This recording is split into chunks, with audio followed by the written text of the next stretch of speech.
You're listening to the Mind Over Murder podcast. My name is Bill Thomas. I'm a writer, consulting producer, and now podcaster. I am now trying to use my experience as the brother of a murder victim to help other victims of violent crime.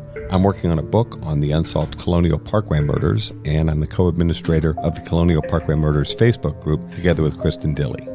My name is Kristin Dilley. I'm a writer, a researcher, a teacher, and a victims advocate, as well as the social media manager and co-administrator for the Colonial Parkway Murders Facebook page with my partner in crime, Bill Thomas.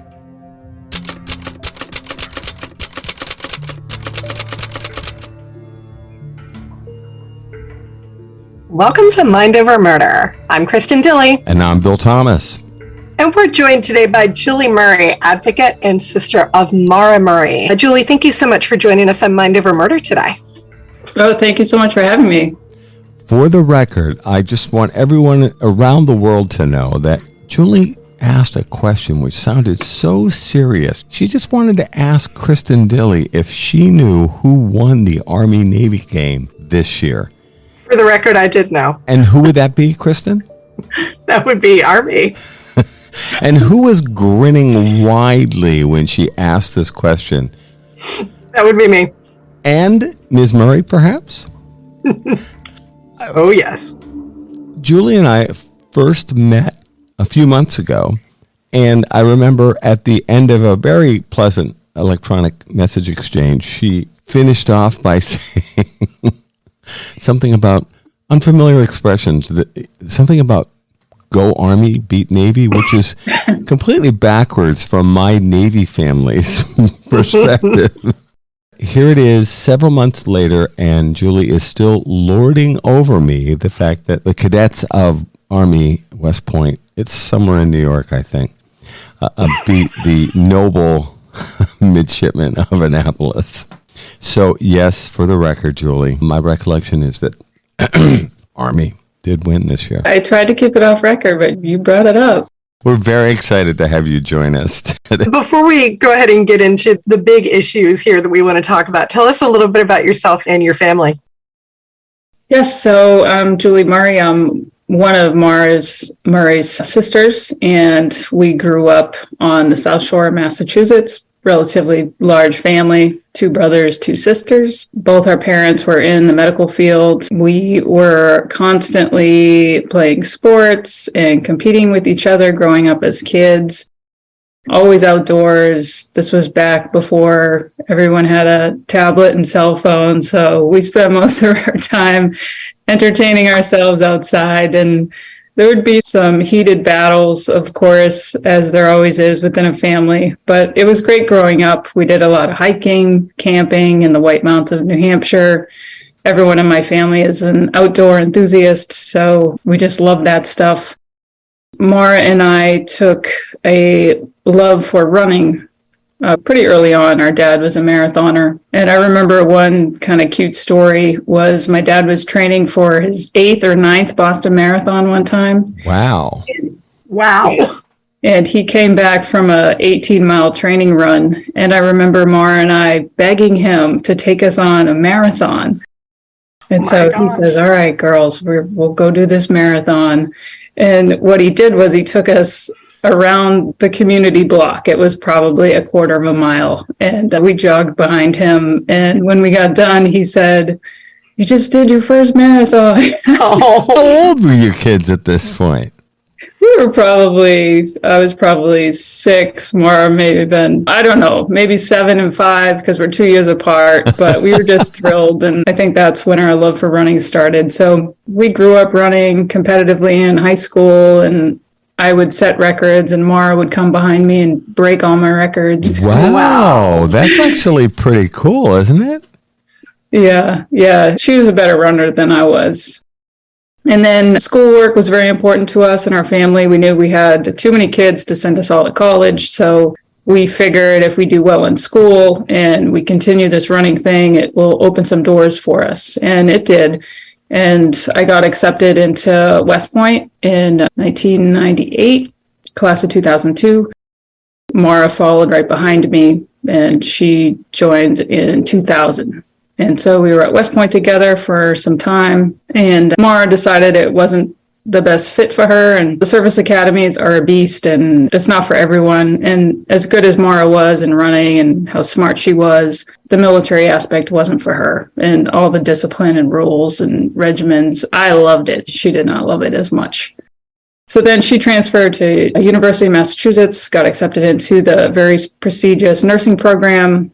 Then one fateful night in February 2004, she disappeared, and we haven't heard or seen from her since. Let's talk a little bit more about the Army thing. What put West Point on your radar as a young person? We're probably going back to junior high or high school. What made you decide, I want to pursue West Point and join the military? When I was a junior in high school, I learned about some program at the United States Coast Guard Academy. And it was a week-long summer program where high school kids could come in and see what it was like to be at the academy. Oh, wow. And I went there and I absolutely fell in love with it. And wow. I loved the discipline and I just loved everything about it.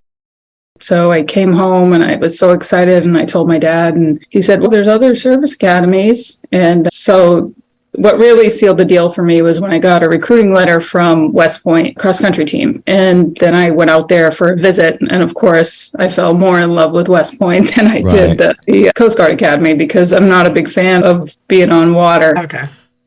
So West Point it was. And West Point's a beautiful location up the Hudson Valley, and it is a spectacular place to go to school.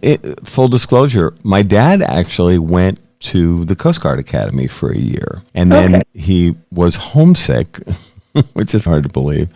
He then dropped out, went back home to Lowell, Massachusetts, his hometown, went to Boston College for 2 years, and then decided to take another run at the service academies and applied to and was accepted to the Naval Academy.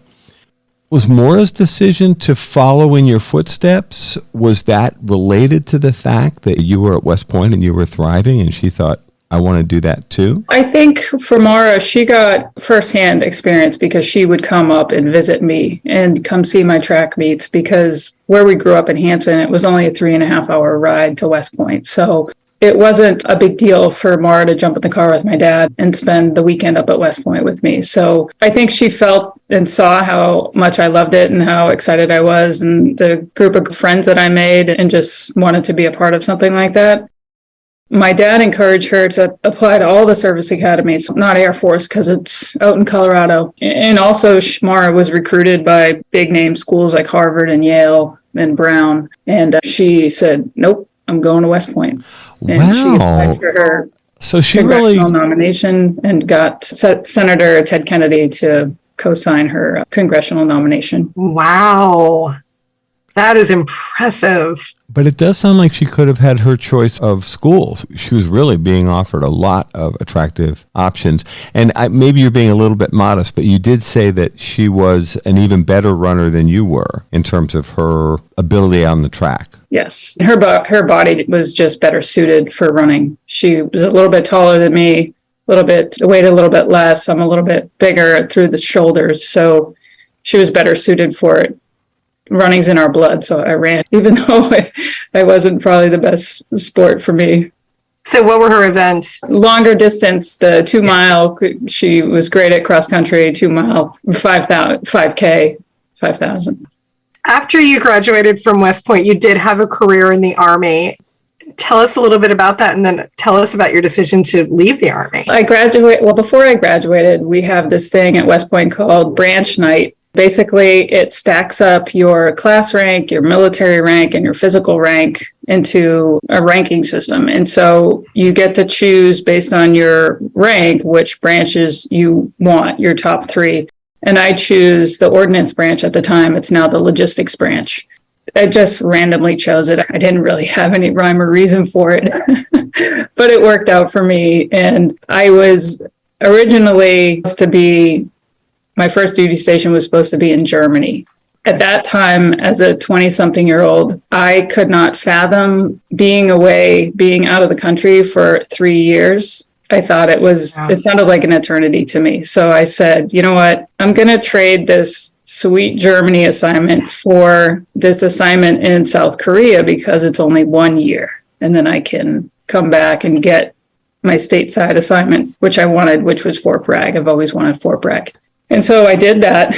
I graduated, ship over to South Korea, have no idea what the hell I'm doing. I'm a second lieutenant, don't know anything. You go to West Point and you learn all this leadership, but when you're put on the spot and said to go on out and lead, you don't know what you're doing. So you have to rely on your bench strength, which is non-commissioned officer corps. So I had a great non-commissioned officer support team behind me, and they showed me the ropes and kept me out of trouble until I learned what I was supposed to be doing. And so I did that for a year. And while I was in Korea, Maura was at UMass in the nursing program. So we would communicate primarily through instant messenger back in the day. Yep. Or text and all that. Yeah. And it was good because her schedule was all over the place, and the difference in the time didn't make it conducive to phone calls or anything like that. So we would just message, and that's how we stayed in touch. But then when I came back from Korea, it was December 23rd, 2003. And it was right before Christmas, and I spent Christmas in Hanson, Massachusetts with my family, and Maura was there. And that was the last time I saw Maura, was at Christmas in 2003. And then I went to my next assignment, which was at Fort Bragg, North Carolina. And then within weeks, Maura disappears, and I get my brand new assignment at Fort Bragg, and I'm this platoon leader in charge of a platoon that's on orders to deploy. And it was just so much stress all at once. I was just coming into the unit, and here I am having this major tragedy happen with Maura being missing. And so thankfully I was able to get one of my fellow lieutenants to take that platoon and on the deployment so that I could stay back, because at that point we really didn't know. We had no idea. We didn't have any answers. We didn't know what was going on. I get to stay back at Fort Bragg. It took me a while to get to New Hampshire because there was all of this administrative work that needed to be done to get myself cleared off that deployment. And I finally get to New Hampshire, and by the time I got there, they still had no answers. And I go back to Fort Bragg and spend my next 4 years there, making trips home when I could. And it's hard as a lieutenant to just take leave all the time. So I didn't get up there as much as I wanted to. Then it came around the 5-year mark where you have to decide whether you want to stay in the service or you want to get out. And at that point, again, we still didn't have any answers. And I didn't want to risk having to leave my family again or get a duty station across the country where it would be difficult for me to fly home if I needed to. So I just opted to get out of the service. How did your family feel about your decision to leave the Army as a young officer at the 5-year point where you could have had a pretty stellar Army career ahead of you? How did they feel about your decision to not re-up? My mom was thrilled. She didn't like it that I was traveling the world and it was hard to get in touch with me. And she wanted me a little bit closer and a little bit more stable in terms of my future. So my mom was thrilled. My dad was somewhat indifferent. He just wanted me to be happy. So they were okay with the decision to step away from your Army career.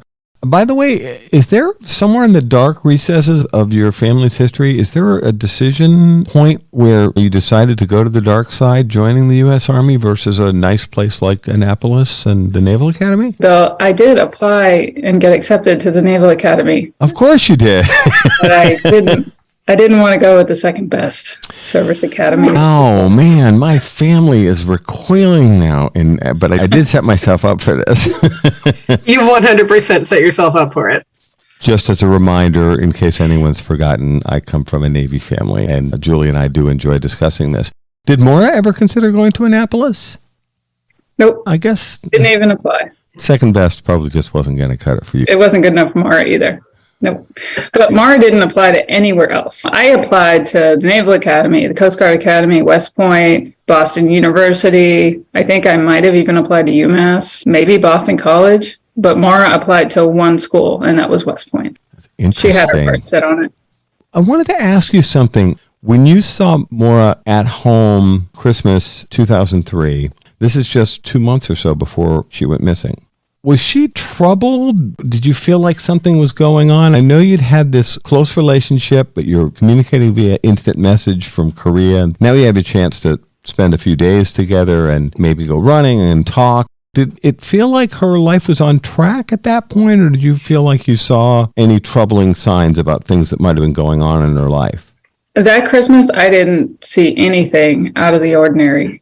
I didn't notice anything. In fact, I thought she seemed really good. I thought she was fitting in at UMass. I knew that she enjoyed the nursing program. She really liked that. She liked working with people. She have to go to clinicals and work in hospitals and work with patients. She absolutely loved that. And one of our traditions in my family is we always do holiday morning runs. We did our Christmas morning run together, and she was pushing it a little bit with the pace, of course, but we chatted just like we always did. And there didn't seem to be anything that I noticed. Although I didn't know at the time what I know now, I probably would have paid more attention, but I didn't notice anything different. I thought she seemed much happier than she did at school at West Point.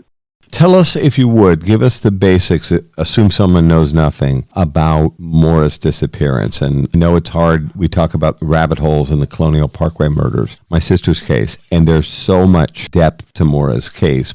Can you give us sort of the brief overview of what happened? The brief overview is that Maura was 21. As I said, she was a UMass nursing student. On February 9th, 2004, she turned in her nursing school homework really early in the morning. I think it was around 3 a.m. And that nursing school homework assignment was to look up pregnancy terms. So she looked up her terms and she sent it off to her classmates. Then I'm assuming she gets some sleep. And then later on in that day, maybe mid-morning, she emails her professors and said that there was a death in the family and that she would need to be out of classes. And that was not true. There was no death in the family. And then she contacted a fellow nursing school colleague and said, hey, I want to return these clothes that I borrowed from you. And she returned the clothes. And then she went to an ATM. She withdrew $280, leaving less than $20 in her bank account. And then she went to a local liquor store. She picked up approximately $40 worth of liquor. And then she went, I'm not sure of the exact order of when she went to pick up the accident forms, because 2 nights before she had gotten to an accident in my dad's new car. And so she needed to get these accident forms for the insurance, and the insurance covered that. So at some point during that day, she did that because they were found in her car. And then she sends an email to her boyfriend. Her boyfriend was stationed at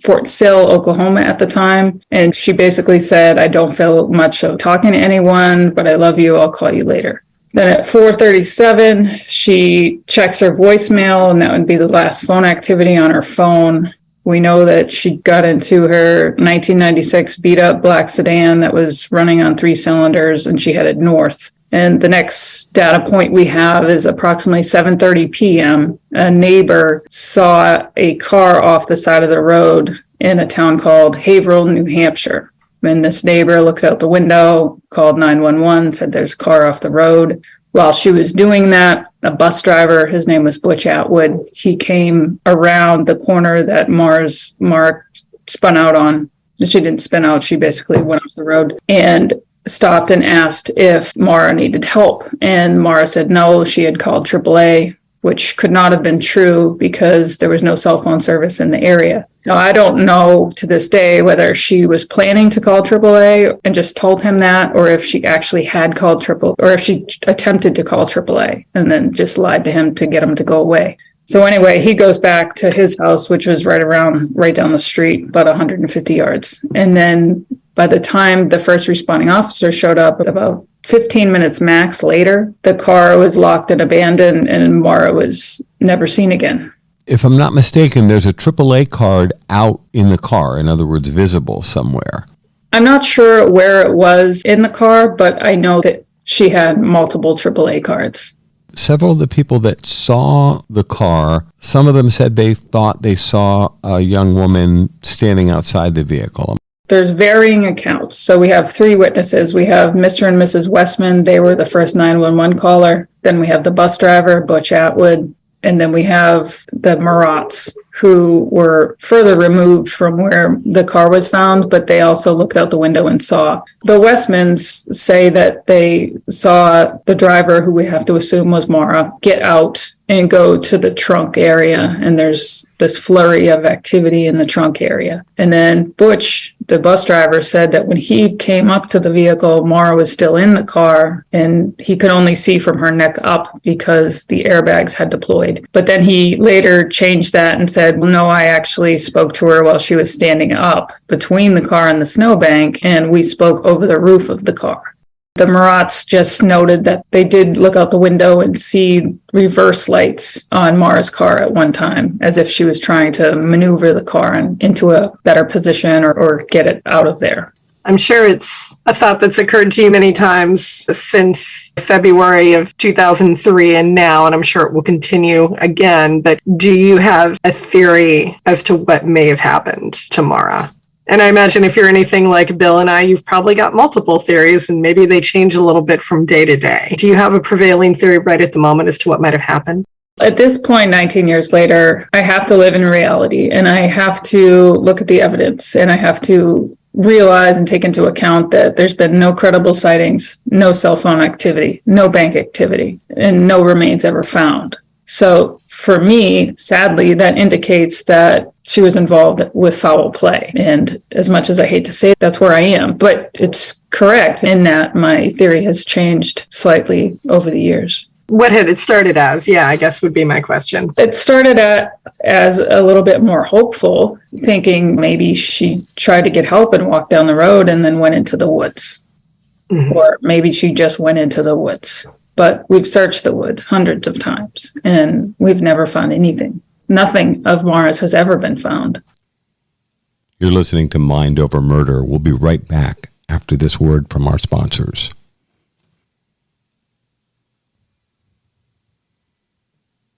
We're back here at Mind Over Murder. When we talk about the potential for foul play, and I know this is a dark place to go, there's these three witnesses, I'll call them, that reported varying versions of what they saw, which this does happen where we can all witness an event and our recollection, and I'm assuming these people are doing their best good faith effort to recall what they saw.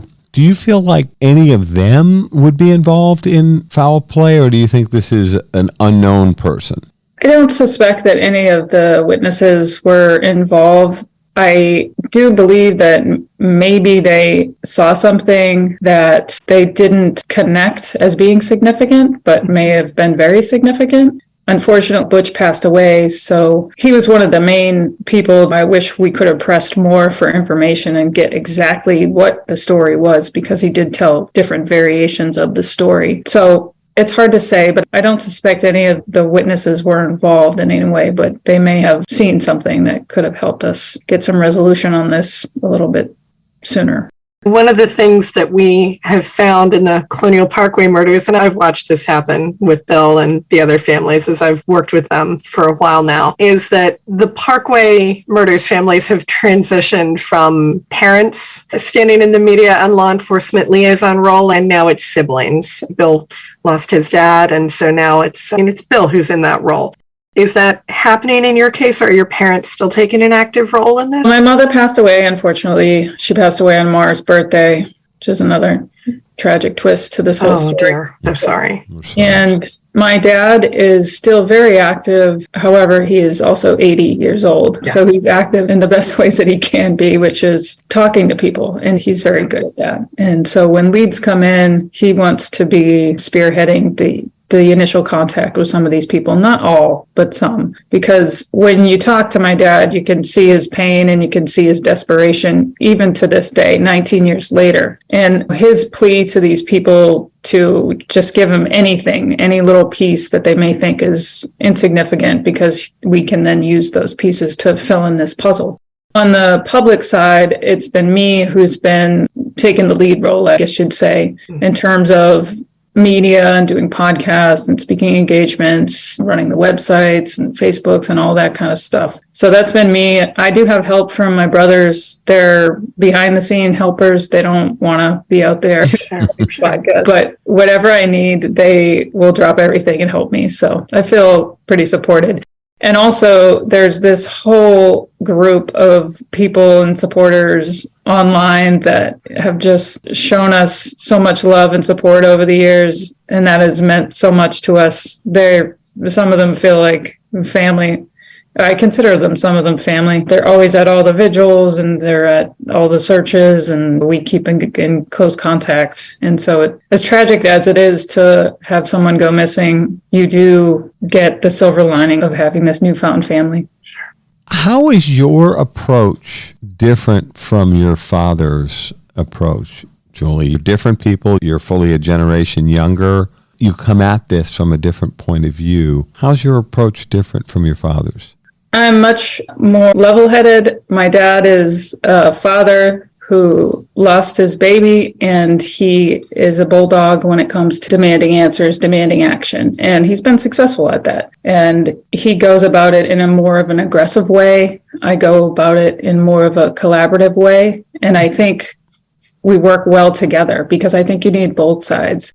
When I go into a meeting with law enforcement, I want to exchange ideas. I want to tell them what tips I have learned about. I want to ask them what they can share with me, as opposed to my dad, who just wants to demand what is being done. But he's softened a little bit over the years. I hope he doesn't hear me say that. But I think we work great. I think that dynamic works great. And the past couple of years, it's been very effective.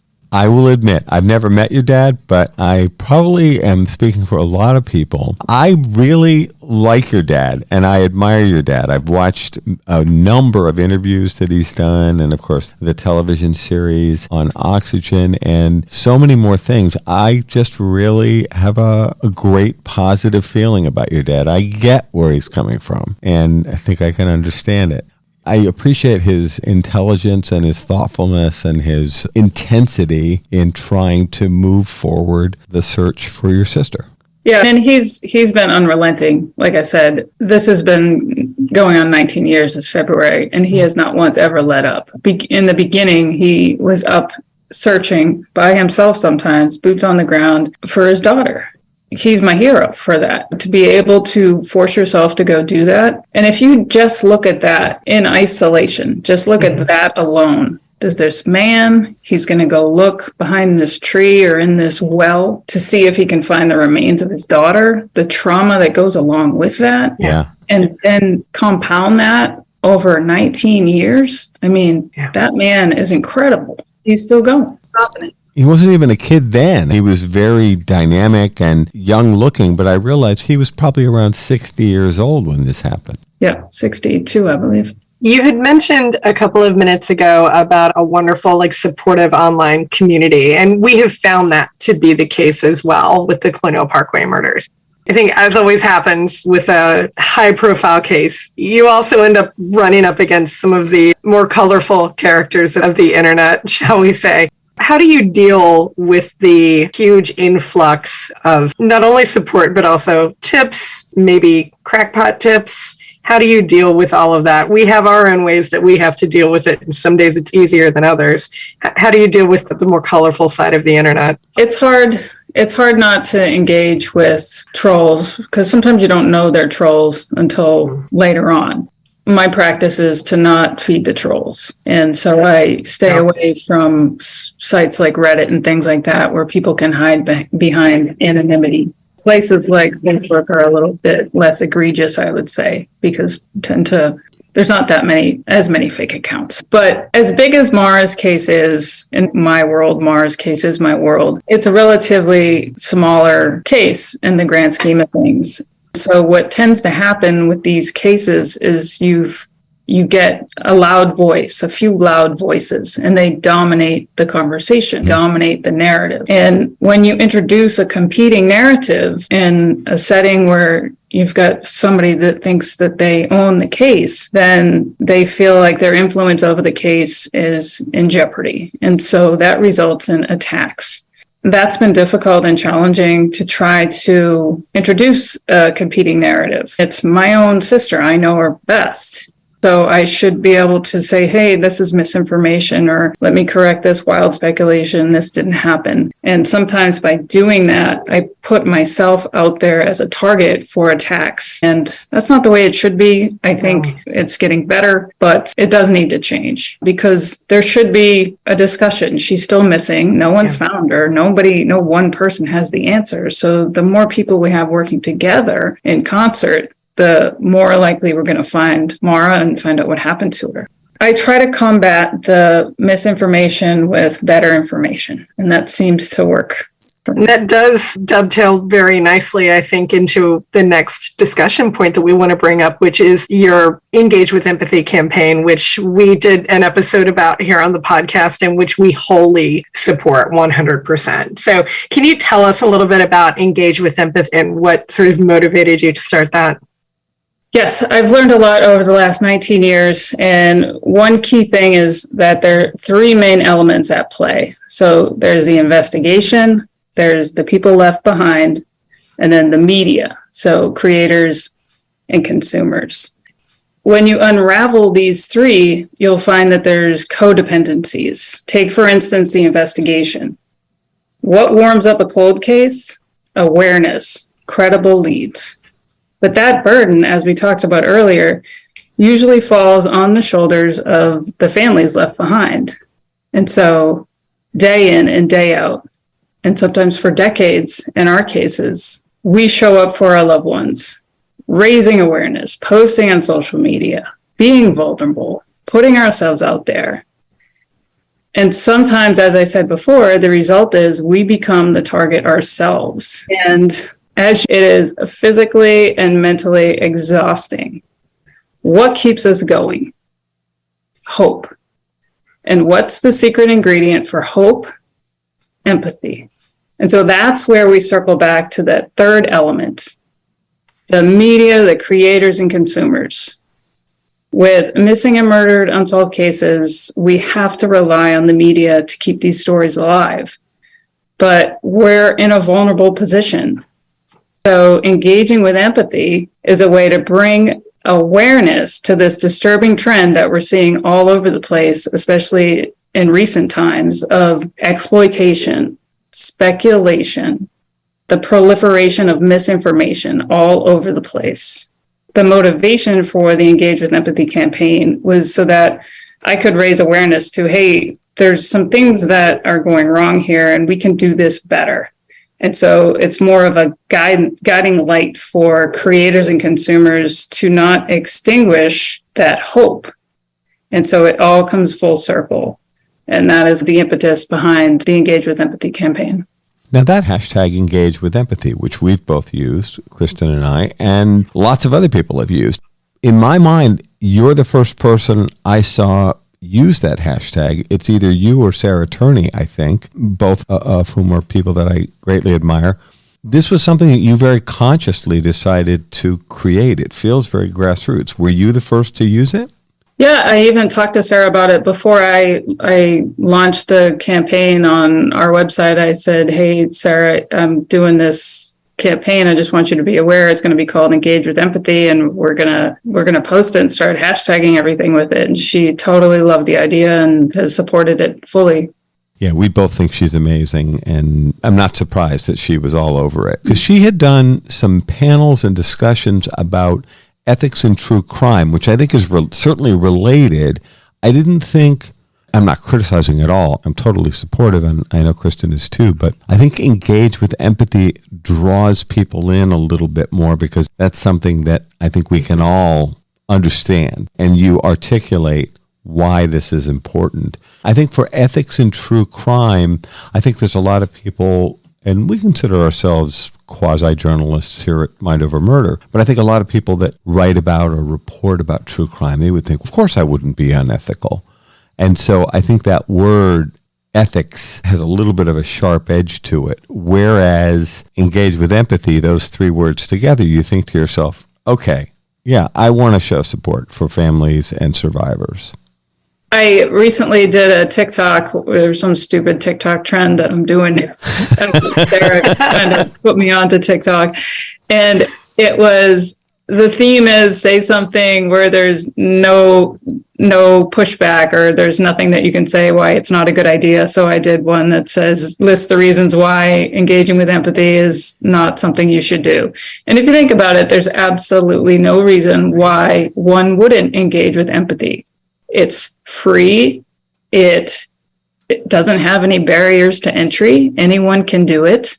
You feel better. The person you're engaging with feels better. It's just a no-brainer to me. But some people want to go online and troll vulnerable people like myself, and it just doesn't make sense to me. So I wanted to call it out. Even in the very recent Idaho 4 case that everybody is just following like nothing that I've ever seen, you have a lot of people who were slagging various people in that case. That roommate, for example, the surviving roommate, DM, she took a ton of flack online for essentially surviving. She survived, and she just got torn apart by the internet. Our friend Dr. Ramsland also got dragged through the mud because she happened to be her teacher, and she did not notice, as if she had a crystal ball, that he was going to turn into a spree killer. There have been a lot of times watching the coverage with Idaho 4 and then also Delphi, where I've just looked at everybody and been like, oh my gosh, can we please take a minute and engage with empathy? Be better people. I feel so bad, especially right at the moment for that surviving roommate who is just getting dragged across social media for no reason that I can possibly understand. Yeah, and that's so as part of the Engage with Empathy campaign, I came up with a kind of quick way to remember what some of the main pillars are of it. And the last one talks about it. It's the E in care, using the care principle, where it's engage with empathy. We can prevent this exploitation that's happening and these public indictments of totally innocent people. It's happening. It happened in my case. It's happening now currently, as you mentioned in the Idaho case, where people are invading these people's privacy and making public decisions and private things public. And then the internet goes crazy and tries to make them complicit in a quadruple murder. You're ruining lives by doing that. We were really disturbed when people were throwing out different potential suspects' names. And these are armchair detectives that are just deciding must be involved. So these would be people that law enforcement would likely look at. Former girlfriends, former boyfriends, people that had relationships with some of the victims or the survivors. But to out these people and dox these people, start posting people's names, addresses, phone numbers, a bit about their schedules or how their lives intersected with these victims, it was so unbelievably irresponsible, not to mention trashing the fraternities and sororities that some of the Idaho 4 were members of. The whole thing got so kind of malevolent almost. People were just throwing dirt at all of these people who've just suffered a phenomenal loss. They lost 4 dear friends in the most horrible way I can imagine. And of course, 99.9% of that crap that was thrown around on the internet was wrong. It wasn't any of those people. Now, no one's been proven to be an offender here, but they've arrested someone, and they seem to be indicating that Kohberger is the leading suspect, and I think they'll be able to build a strong case against this man. That means that all the other garbage that was thrown around and damaging people's reputations was meaningless and stupid, and I could just keep going on. One thing that really struck me is the food truck video footage where people are slowing it down and zooming it in and then just throwing all these people out there into the public arena for discussion. And a similar thing happened to Maura in that there was people that were seen in photos with Maura, and then those people were posted online and their names were put out there and their mothers were called just because they were seen in a photo with my sister before she went missing. It just blows my mind that people think that is okay to do. And here she is attending a large state school, which I happen to be a graduate of. UMass is even bigger now than it was when I was there, but there are 30,000 students there between graduate and undergraduate students. So that's a very large university community. And the fact that someone would be in a picture with Maura Murray, all that means is that they were in a picture with Maura Murray, a particular place at a particular time. She probably had a lot of friends and a lot of classmates and knew a lot of people. What does that mean? It doesn't mean anything, but to start digging into these people's backgrounds as if somehow they're suspects because they showed up in a picture with a missing girl, it just seems absurd. What it also does is it alienates other people from coming forward and saying, oh, I noticed something, or I have information to tell you. They're not going to be as likely to do that if they think that they're going to be up for public discussion, their own personal lives. They're going to do a little cost-benefit analysis and decide that it's not worth it. Right. Yeah, absolutely. And who suffers? Right. Who suffers? Maura suffers. The families suffer. And the investigators, on some level, might suffer because there could be information that they might be able to use to move this case forward. That's a great point. Yep. In about a month here, February 2023, you'll have reached the 19th anniversary of Maura's disappearance. What are your plans for that? Is there anything that you do to mark the day in particular that's like just for you? No, I don't do anything just for me. Actually, February 9th is a roller coaster of emotion for me, but I don't feel it until the next day because I have so much that I have to get done. But what my family has done since the first year is we go up to the scene of the accident. There used to be this big tree there, and there was a blue ribbon that my dad tied around the tree, and it had our missing poster up there. And we would spend about 10 to 15 minutes with supporters and locals that supported the cause and just say a quick prayer or have a moment of silence.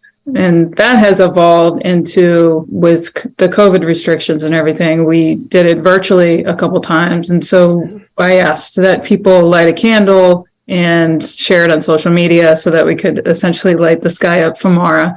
So that worked pretty well. And then now we're doing a hybrid of both. My family will go up to the site. The tree has been cut down, but we still go to the site. We spend about 10 minutes there. It's freezing cold in New Hampshire in February. So we don't spend a whole lot of time there, and we don't want to be disruptive to any of the neighbors or anything like that. And we have candles. We have our moment of silence at 7:30. While we're doing that, people online can virtually do the same thing and share in that moment with us. It's been really great the last couple of years. We've had so much support from all over the world. It's really heartwarming to see that. But this year we rented out a lodge in the area so that people can come back and get warm and have a chat with each other. And some of these people have never met each other in person, or my family, so it gives a chance to interact with some of these people, put a face to a name, and It's been great for building relationships that have lasted almost 2 decades now. And then you're also doing electronic billboards in Massachusetts and New Hampshire. Tell us about those. Yes, we recently had a volunteer reach out to some communications departments based out of Boston, and they asked whether there was any space available and what the pricing was. And so we had multiple agencies offer space for digital billboards all over Massachusetts, and there's a few in New Hampshire, but the space is more limited there. But yeah, I mean, there's over 10 right now live with Maura's face all over. Oh, that's amazing. Wow. Asking for tips about the case. If you know something, reach out to the New Hampshire State Police. It's pretty cool. There's one right on the main thoroughfare, 93 north into Boston. You can't go into Boston without seeing Maura. So that's pretty cool. Wow. Because you never know. Somebody might know something or remember something. Exactly. Yeah. Julie, thank you so much for joining us today. Oh, thank you so much for having me. This was great. I wish we had more time. We could talk forever about this stuff. We'll have to do it again. Yeah. That's going to do it for this episode of Mind Over Murder. We'll see you next time.